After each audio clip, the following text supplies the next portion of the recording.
This is the Sony DCR-HC28. It is a mini DV camcorder released by Sony in the year 2006. This particular unit is actually manufactured in the first quarter of 2007, and I know that because I was able to check the Sony date code here on the bottom. You can see it says 7A, that means first quarter of 2007. And second quarter would be B, third quarter would be C, fourth quarter would be D. Pretty much every Sony camera has a date code like that, so if you're curious when yours was manufactured, you can check. Sometimes it's on the bottom, sometimes it's behind the screen. And some of them between the years, the mid-90s and the early 2000s, some of them have the full month and year printed about when they were manufactured, but the majority of Sony cameras have it in a certain code format like this one here. So this is the DCR-HC28, 2006. That was pretty late in the development of digital tape videos, and actually it was really more towards the end of the videotape era. It was Sony's cheapest mini DV camera at the time. It was only priced at about $280. That's if you bought it directly from Sony's website. It was probably cheaper on places like B&H or Amazon or something. But it's a pretty decent camcorder. It's constructed of mostly silver and gray plastic. I'm pretty sure it wasn't available in any other color. So what you see is pretty much what you get. As far as specifications go, it's not really all that exciting. It's got a 1/6" CCD image sensor with the hole accumulation diode, which reduces fixed pattern noise. It has 340,000 effective video pixels, which is, it's not great, I'll be honest. You'll see that in the test footage. I'll leave that more up to you. Minimum illumination 5 lux, which is about twilight quality. So just after sunset, that's about when it drops off and you really can't see anything anymore.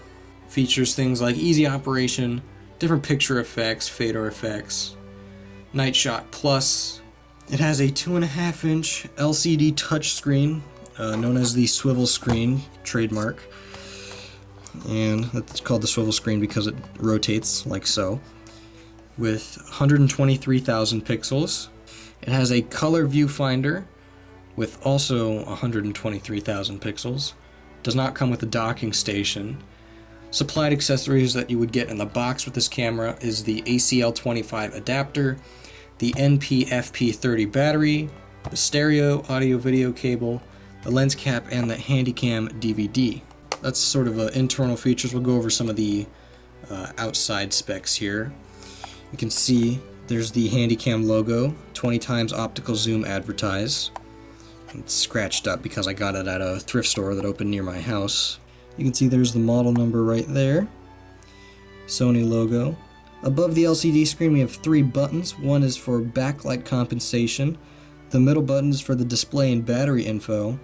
And the button on the right is the easy operation for the Sony Handycam. On the front is the mini DV logo, the stereo microphone, another Sony logo, some fingerprints, sorry about that. And inside this compartment here is the infrared light for night shot.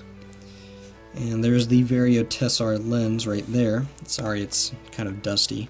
This is the tape compartment right here. I'll get to that in a moment.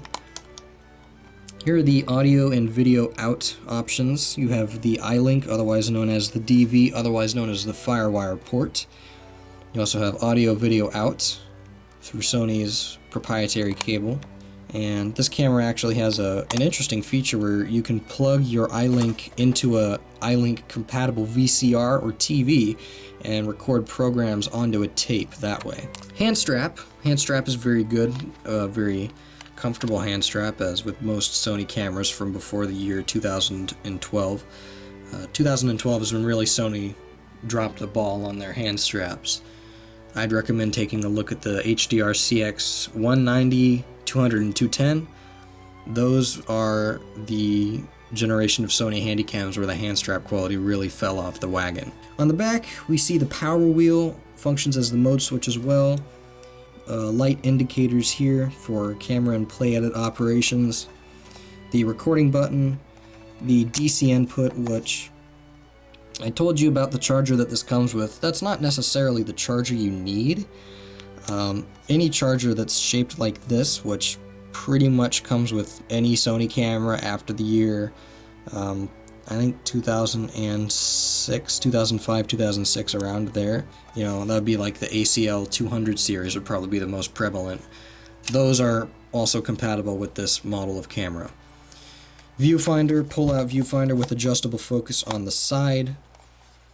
And then this is the battery. So you may have noticed, if you're maybe more of a professional, that this battery is aftermarket.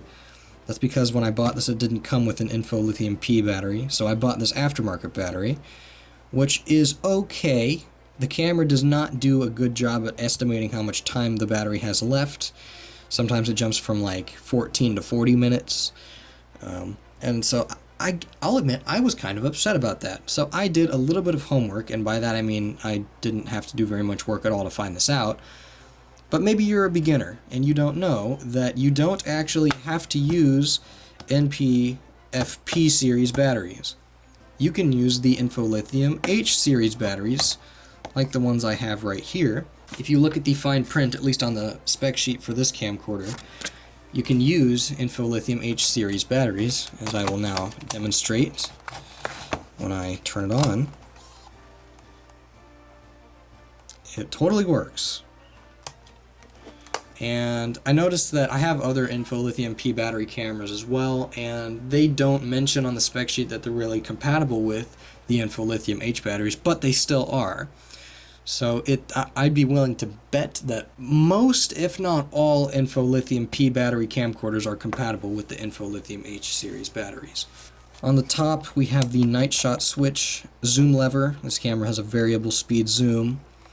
800 times digital zoom advertised. You probably won't want to use that. More Carl Zeiss Vario Tessar decals. And then the tape compartment lever here.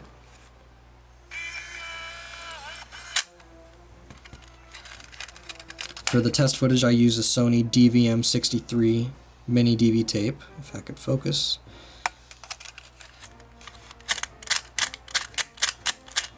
See, this is a problem I've been experiencing with this camera, is that it doesn't stay closed.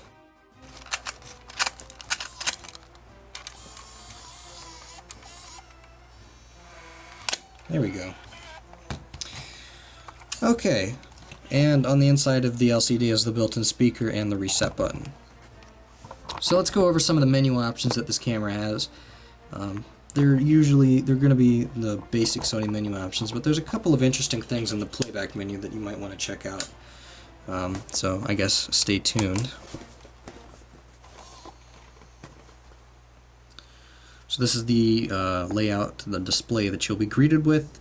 This is the time. I believe the date was displayed right there. The 16:9 mode. 16-bit audio, the battery timer, I don't have a lot of time left. Standard play mode, standby, the amount of tape that you have recorded to. I have it reset, I believe that happened because I took the tape out. And then the tape remaining timer. And then the function button. So let's go ahead and check out the menu here. We have the setup menu, I'll get to that in a moment. Other options include the spot focus, which is basically tap to focus. Yeah, I know. Apple didn't come up with it. That's such a shocker. Manual focus, fader options, spot meter, end search, which finds the end of the videotape so that you don't record over already recorded media. The display guide and the manual exposure. And then on the second page we have the white balance and the LCD brightness. Let's check out the setup menu here. General settings, program auto exposure. We have spotlight, portrait, sports, beach and ski, sunset and moon, and landscape.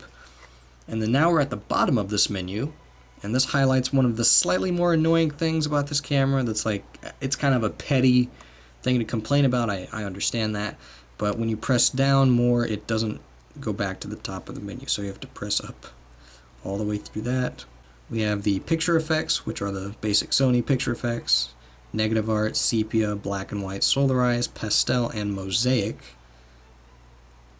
All the way up to the top. and then auto shutter, which will adjust the brightness a little bit better in brighter settings. I suppose that's not to be confused with auto slow shutter on some of the newer cameras, which is for darker settings, I believe. Digital zoom, you can have it set all the way up to 800 times or set to 40 times, or you can just turn it off completely. Wide selection, obviously it's going to be 16:9 or 4:3. Steady shot. Edit search enables the recording review option, which will just play back sort of the tail end of your video, or maybe the last scene that was recorded, so that you can see if there's any problems with either the camera or maybe the tape or whatever. And it also enables the edit search functions on the screen, which allows for quick rewind and fast forward and playback options as well. Nightshot light, infrared light for night shot. In the LCD viewfinder settings, you have the LCD backlight, the LCD color, viewfinder backlight, and the wide display, which is just a preference as far as like how you want the content on your screen displayed. Tape settings, recording mode, standard play or long play, audio mode, 16-bit or 12-bit.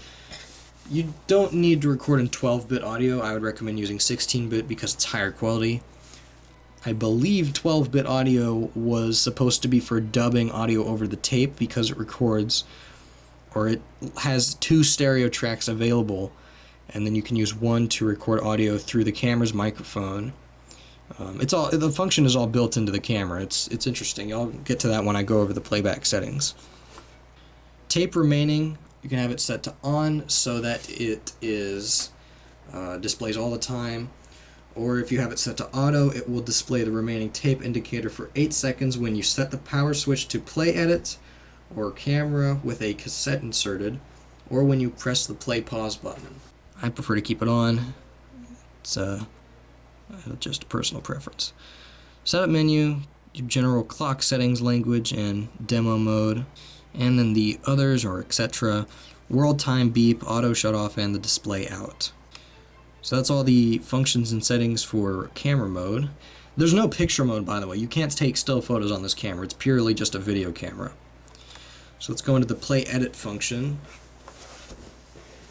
And you can see we have the time or the tape playback function here on the bottom, where you can just sort of play back the tape. You can rewind. Like so. This is the playback function working here.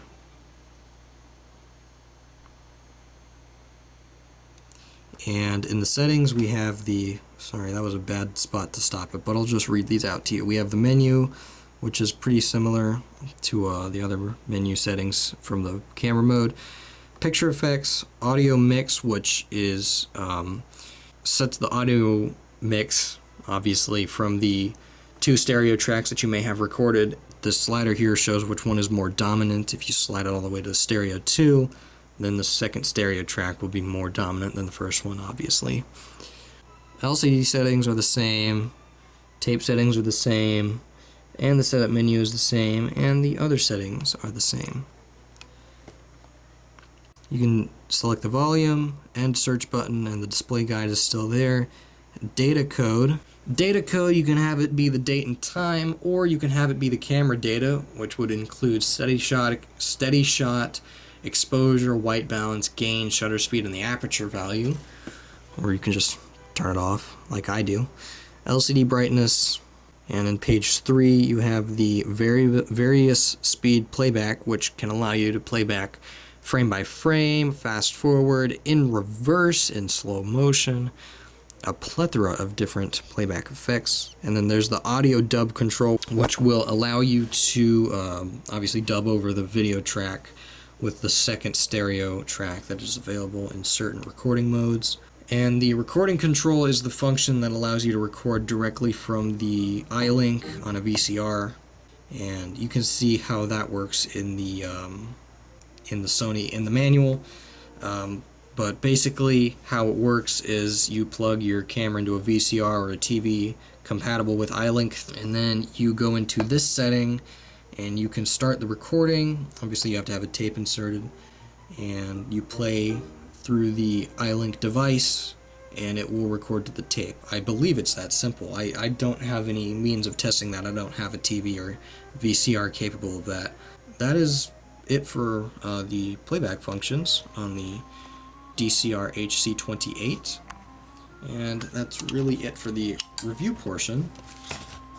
So with that, I'm going to go to the test footage. I tried to make it a little bit more organized so that if you're watching this purely for the test footage, you can skip through it a little bit easier. And yeah, that is the Sony DCR-HC28.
So, what I've done here is I've attached a piece of red tape to the ceiling fan.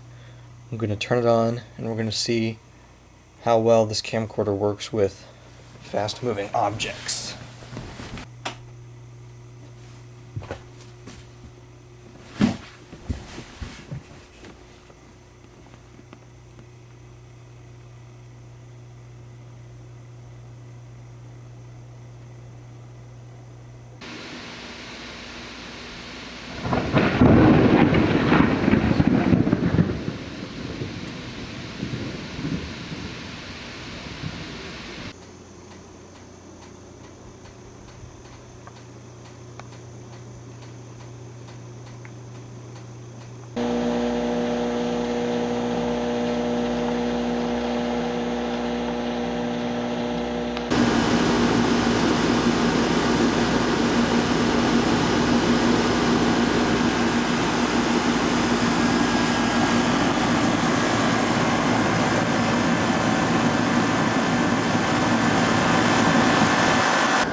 There's an orange traffic cone right there, way at the end of the driveway. That's approximately 400 feet away, so let's see how well it does. So now you can see the traffic cone. Steady shot is meh on this camera. You saw when I was on the Wilson Bridge a little bit earlier, I was having trouble keeping it steady, and I definitely still am now. But the zoom is good, 20 times optical zoom, not too bad. I'm doing an object a little bit closer, those two flags right there. 25 feet away.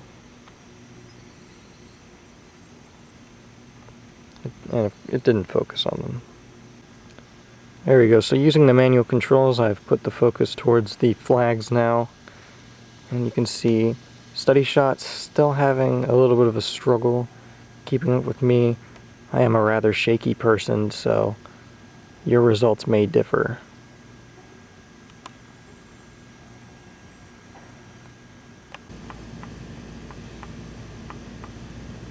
You also might be able to hear that knocking sound. That's from the tape compartment. I think it may just be a design flaw. I don't think all of this model of camcorder do that.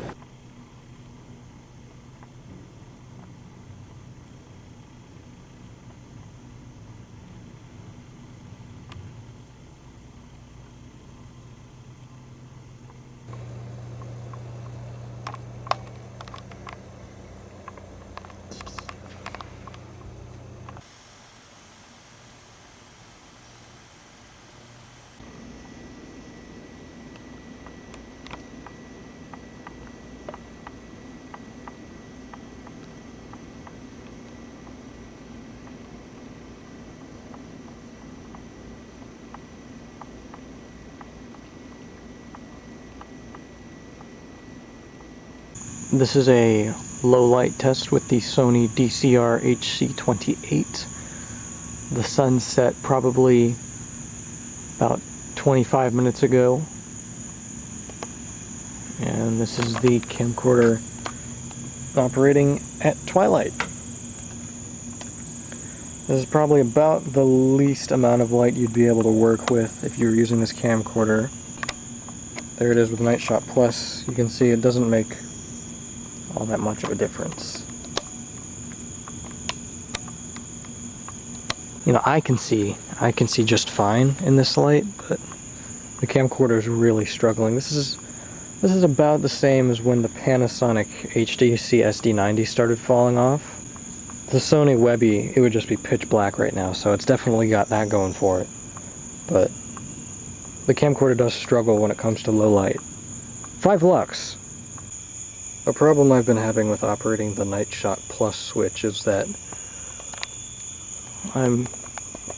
if I'm not looking directly at it, I keep getting it confused with the tape opening latch. So, potential minor problem, but not game breaking per se.